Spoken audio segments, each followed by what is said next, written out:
print function has 5 parameters. We are going to talk about the first one. Here I'm printing the phrase hello world.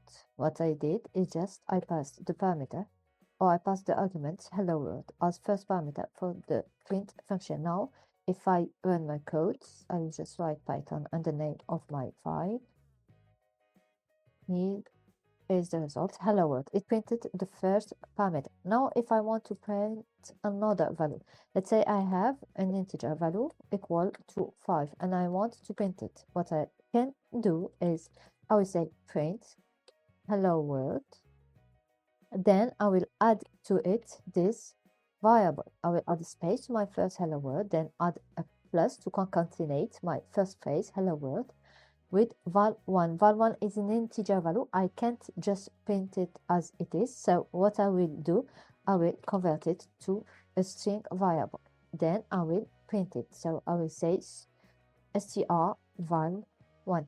So now I ask Python to print me the hello world concatenate with val1, but I added a space between hello world and val1. Now if I tell you that I don't have to do that, I don't have to add a space, I don't have to add a plus, I don't have to convert my val1. All I have to do is just say print hello world, then as the first parameter. As the second parameter, I will also add val1. I will run the print, the code, and here I printed hello world with 5 val1 separated by a space without even adding a space and without even adding the concatenation operator. What happened is that the first parameter of the print function is an unlimited number of positional parameters.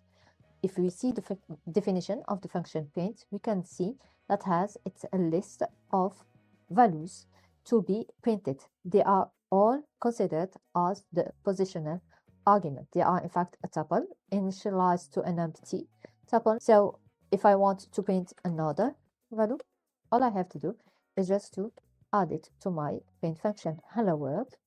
I will add val1, and now if I have val2 equals to 10, I will say I will also add val2, and if I run the code here, it printed val1 and val2. Now if I add another, I want to add another parameter, but this time is a keyword parameter. As I said here, when I printed val1 and val2, I didn't have to add spaces. Why? Because there was already another parameter, a keyword parameter called sep.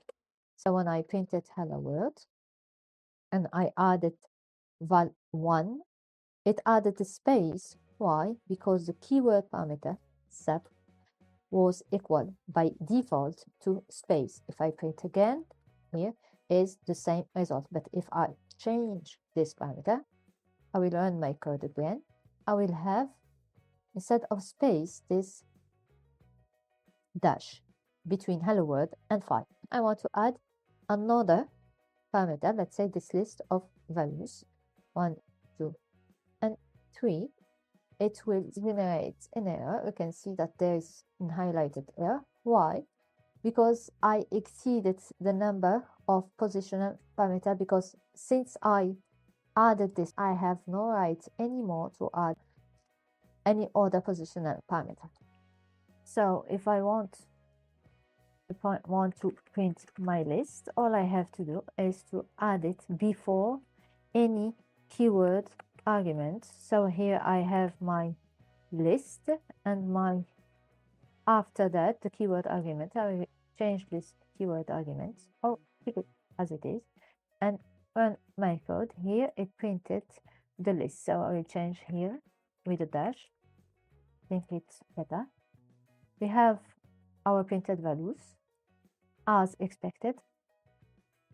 I want my list to be printed differently. I want to print the first value as a value passed to print, second value to also as another value, etc. all I had to do is to add an asterisk before my list, and now I can print my values as if they were separated values. There is another parameter here. Each time we run a print, we can see that there is a new line created. So what we are going to do now, changing this third keyword parameter, the end keyword parameter that specifies that the character to add at the end of each list. If I change it and I say I want this smiley or smiley, if I want this emoji to be printed, all I have to do is to specify that emoji for as the end argument. Now if I run my code, I will have, instead of a new line, this emoji, because if I add another print before it, this is it, and I run the code again, you can see that this is it is printed besides the first phrase and not in a new line. To correct this, I can add a \n to print an emoji and a new line, and it worked. Now what we can do is that we are going to specify another fourth parameter. So let's say I don't want to print this phrase to the console, to the terminal, to the default output stream, but I want it to be printed to another file. The file is empty.txt. I want to print this phrase to that file. All I have to do is to open a file. So I'm going to call open function. I will specify the path of my file. Since the file is in the current directory, I only have to specify the name, the opening mode, and then I'm going to specify the encoding, which will be UTF-8. As I'm going to give my file a name, it will be simply my file. And now I'm going to print this function, or write this function, but add to it a fourth parameter, the file parameter. So file equal my file.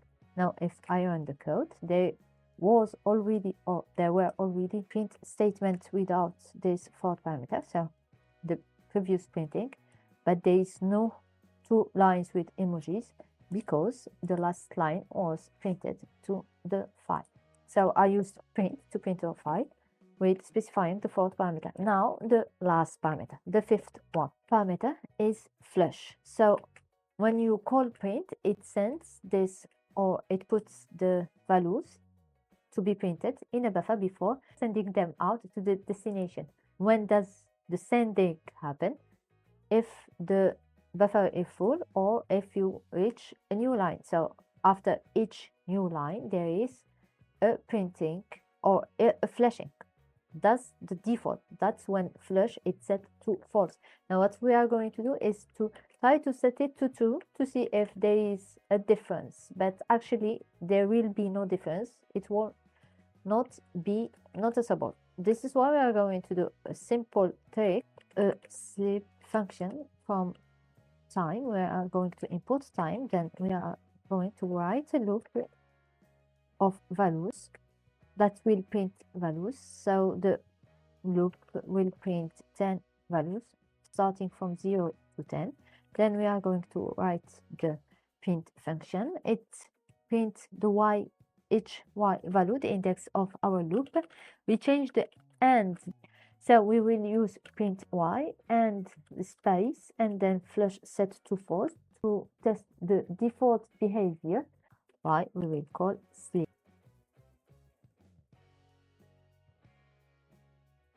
From the time module, now we are going to print our function at the end to see what will happen without setting flush. It doesn't matter here. There is no printing, no flush happening until reaching the new line. Now we will change this to true. We will see that there is a flush happening after printing, after each print. So we print directly to the default output stream. Then we print the new line here. So this is it for the parameters of the print function. If you need something else, let me know in the comment below. Bye.